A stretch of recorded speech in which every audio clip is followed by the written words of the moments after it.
Hello students, welcome to English class. We are in grammar section, and today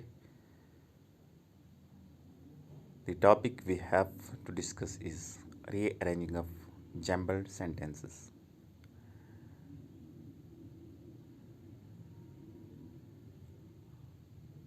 rearranging of jumbled sentences में क्या होता है? आपके question paper में जैम्बल sentences दिए होते हैं। जैम्बल सेंटेंसेस का मतलब है कि उनका अरेंजमेंट ठीक नहीं होता है, वर्ड्स को इधर उधर करके रखा होता है। आपने उन वर्ड्स को अरेंज करना है। जैम्बल सेंटेंसेस में आपने वर्ड्स को अरेंज करके सेंटेंस को सीधा बनाना है। ये आपके क्वेश्चन पेपर में हमेशा आता है।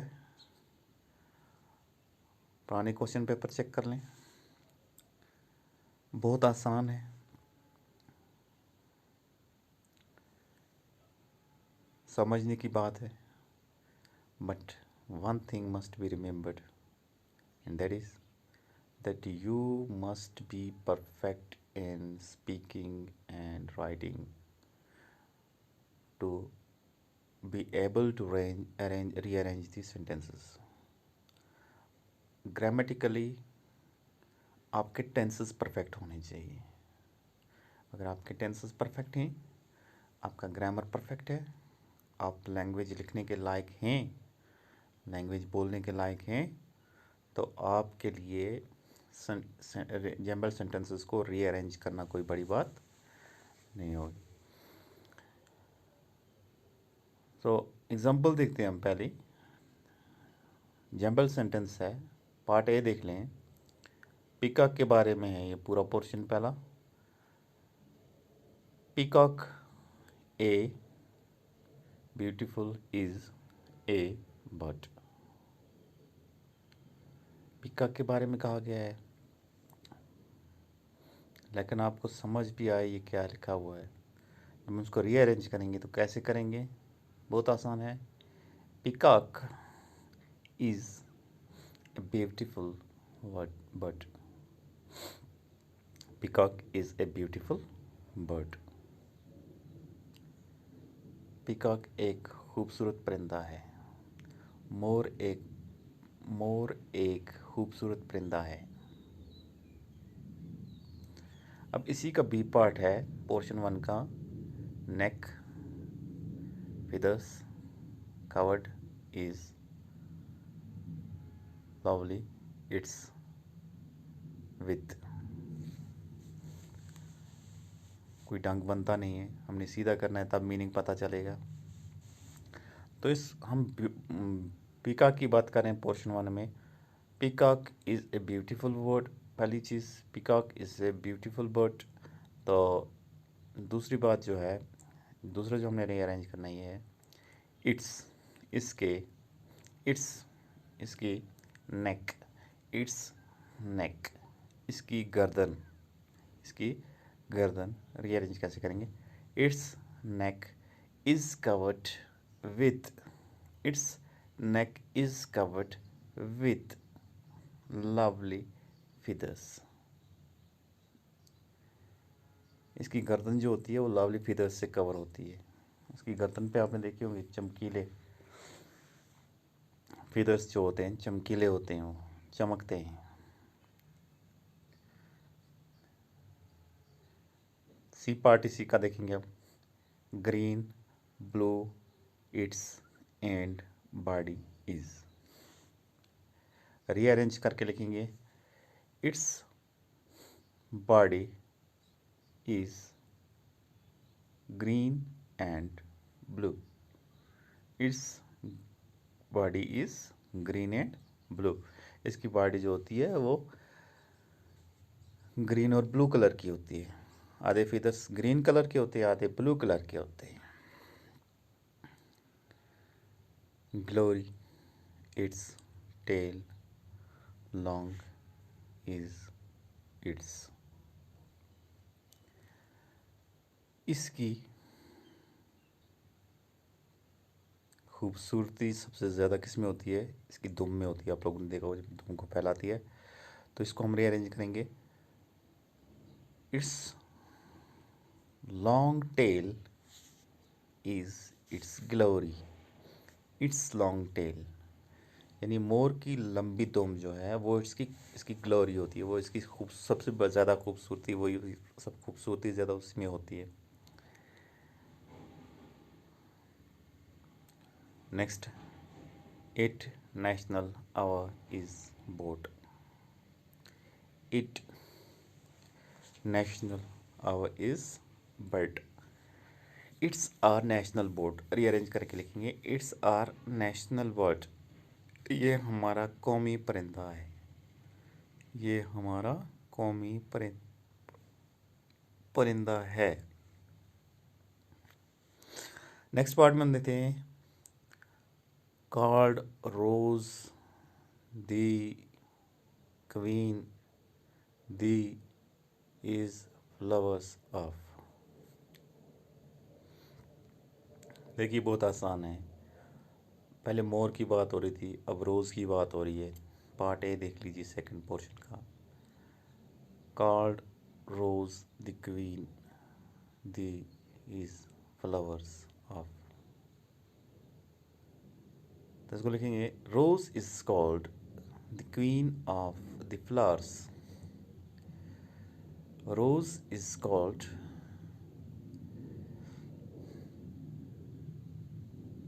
the rose is called queen of the flowers. Widely it grown is the all world over. It's it's widely grown. देखिए, it's grown widely all over the world. It's grown widely all over the world. ये दुनिया भर में उगाया जाता है। दुनिया भर में बहुत ज़्यादा उगाया जाता है। Widely grown all over the world. Next देखते हैं 503 about are species rose of. 500 there about are species rose of. Rearrange करना है, रोज की बात हो रही है। There are about 500. There are about 500 species of roses.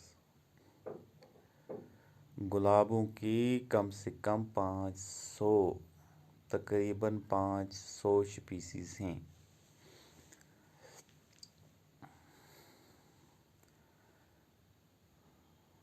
The rose Persian best is the rose Persian best is the Persian rose is the best. The Persian rose is the best. Brought from there was it India too. It was brought from there to India. ये वहाँ से India में आया था। Person next है person a healthy exercise makes. Person a healthy exercise makes.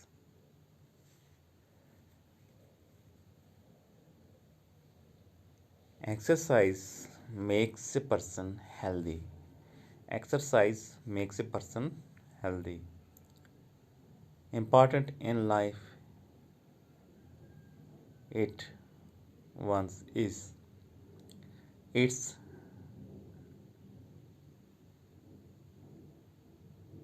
in one's life, it is important.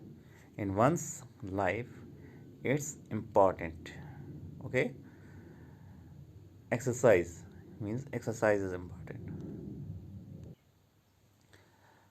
अब हम दो एग्जांपल और देख लेंगे, विटामिन्स के रिलेटेड हैं। Keep vitamins fit body are, rearrange करेंगे। Vitamins keep our body fit, vitamins keep our body fit, vitamins keep our body fit, vitamins हमारी बॉडी को फिट रखते हैं। विटामिन से रिलेटेड क्या फ़ायदा होता है और बी पार्ट में देख लेंगे। Appetite they and improve bodies, increase ability fight to disease.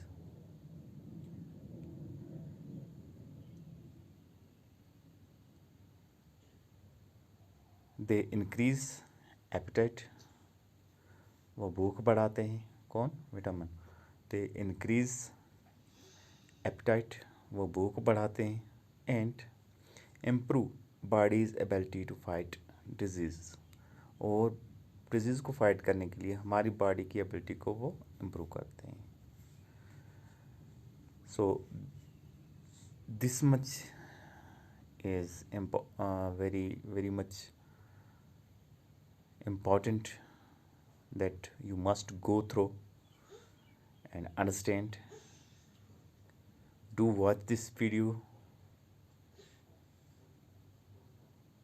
again and again. You will get have to rearrange sentences, and I'll suggest you to please go through your old question papers of different sessions, annual and biannual. You will get lot of exercises about jumble sentences in those papers. Go through those exercises, answer them, so that you be able to answer it in your question paper when it comes your turn. Thank you. Have a nice day.